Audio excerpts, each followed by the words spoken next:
नमस्कार।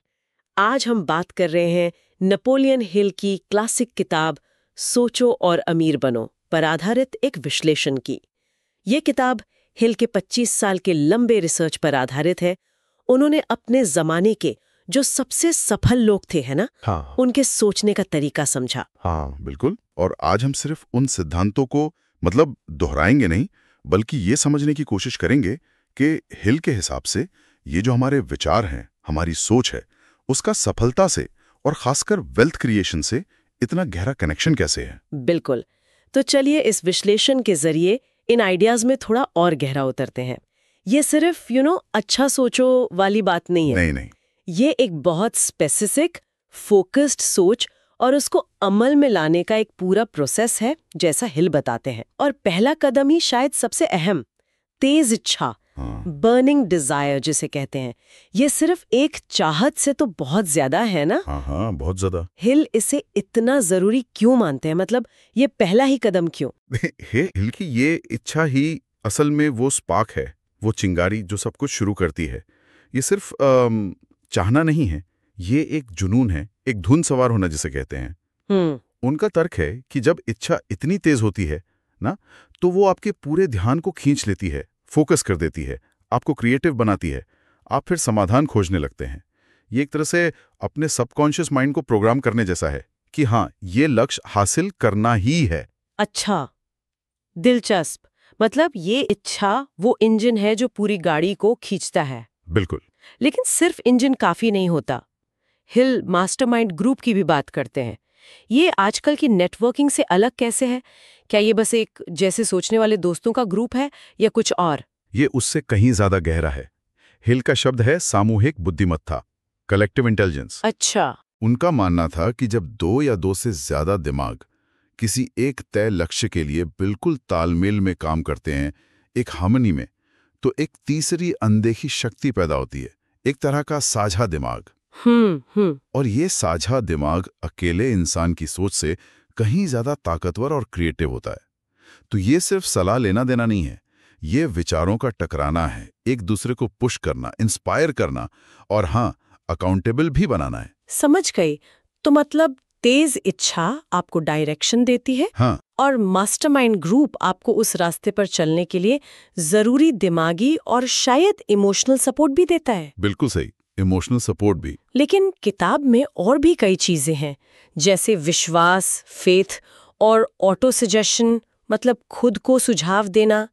ये कैसे काम करते हैं? क्या सिर्फ अच्छी बातें दोहराते रहना काफी है? नहीं, हिल के मुताबिक बिल्कुल नहीं। ये जो ऑटो सजेशन है, यानी अपने मन को बार बार पॉजिटिव कमांड देना, वो तभी असरदार होता है जब उसके पीछे गहरा विश्वास हो, यकीन हो। अच्छा। और हिल का मानना था कि इमोशन के साथ, भावना के साथ दोहराए गए विचार ही सबकॉन्शियस माइंड पर असर डालते हैं, गहरा असर, और फिर वो हकीकत को बदलने लगते हैं। तो ये दोनों जुड़े हुए हैं, एक दूसरे को ताकत देते हैं। और फिर बात आती है सही ज्ञान की, स्पेशलाइज्ड नॉलेज, और दृढ़ता यानी परसिस्टेंस। हिल जनरल नॉलेज की जगह स्पेसिफिक नॉलेज पर क्यों जोर देते हैं? अच्छा सवाल है। देखिए, उनका तर्क यह है कि सामान्य ज्ञान वो बहुत फैला हुआ होता है ना, सतही हो सकता है। हाँ। लेकिन किसी खास लक्ष्य को पाने के लिए आपको उस फील्ड का गहरा, स्पेसिफिक ज्ञान चाहिए। ऐसा ज्ञान जिसे आप इस्तेमाल कर सकें, प्रैक्टिकली अप्लाई कर सकें। सिर्फ जानना ही काफी नहीं है। सही बात। उसे लागू करना आना चाहिए। और यहीं पर दृढ़ता यानी परसिस्टेंस का रोल आता है। ज्ञान हासिल करना एक बात है, लेकिन जब मुश्किलें आती हैं, प्लान फेल होते हैं, तब भी उस ज्ञान का इस्तेमाल करते हुए टिके रहना, हार ना मानना, यही दृढ़ता है। तो जानना और फिर लगातार करते रहना, चाहे फेलियर ही क्यों ना मिले, ये दोनों साथ चलते हैं। बिल्कुल साथ, एक के बिना दूसरा अधूरा है। ऐसा लगता है कि ये सारे सिद्धांत एक मशीन के अलग अलग पुर्जों की तरह हैं। कोई एक अकेला शायद काम नहीं कर सकता। आपने बिल्कुल सही पकड़ा। हिल यही बात साफ करते हैं कि ये कोई जादू की छड़ी नहीं है कि बस एक सिद्धांत अपना लिया और रातों रात कामयाब हो गए।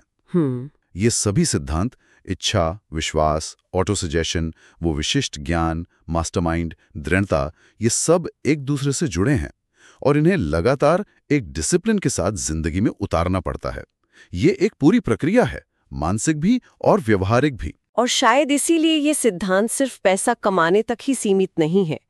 किताब कहती है कि इन्हें आप करियर में, रिश्तों में या किसी भी पर्सनल गोल के लिए इस्तेमाल कर सकते हैं। हाँ, किसी भी लक्ष्य के लिए। हालांकि ये भी मानना पड़ेगा कि ये सिद्धांत सुनने में जितने आसान लगते हैं, असल जिंदगी में इन्हें साधना, प्रैक्टिस करना वो असली चुनौती है। निश्चित रूप से, क्योंकि इसके लिए अपनी सोच के पैटर्न, अपनी आदतों को बदलना पड़ता है और उसमें वक्त लगता है, लगातार कोशिश लगती है। तो कुल मिलाकर इस विश्लेषण से ये बात तो साफ है कि हिल के मुताबिक सफलता की जो नींव है वो सोच में ही रखी जाती है। एक फोकस्ड, तेज, पॉजिटिव और विश्वास से भरी सोच। हाँ, शुरुआत वहीं से है। लेकिन ये सिर्फ पहला कदम है, जिसे फिर ठोस ज्ञान, सही लोगों के साथ और अटूट दृढ़ता के साथ एक्शन में बदलना जरूरी है। बिल्कुल। और एक विचार जो यहाँ से आगे सोचने लायक है वो ये कि हिल विशिष्ट ज्ञान और दृढ़ता के तालमेल पर बहुत जोर देते हैं ना। हाँ। आज की दुनिया में सोचिए, जहां इन्फॉर्मेशन, जानकारी इतनी आसानी से मिल जाती है, शायद असली फर्क इसी बात से पड़ता है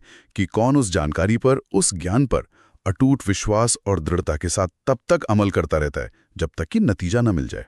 सिर्फ जानने और असल में कर दिखाने के बीच का जो फासला है, उसे कैसे पाटा जाए, ये सवाल आज भी उतना ही जरूरी है।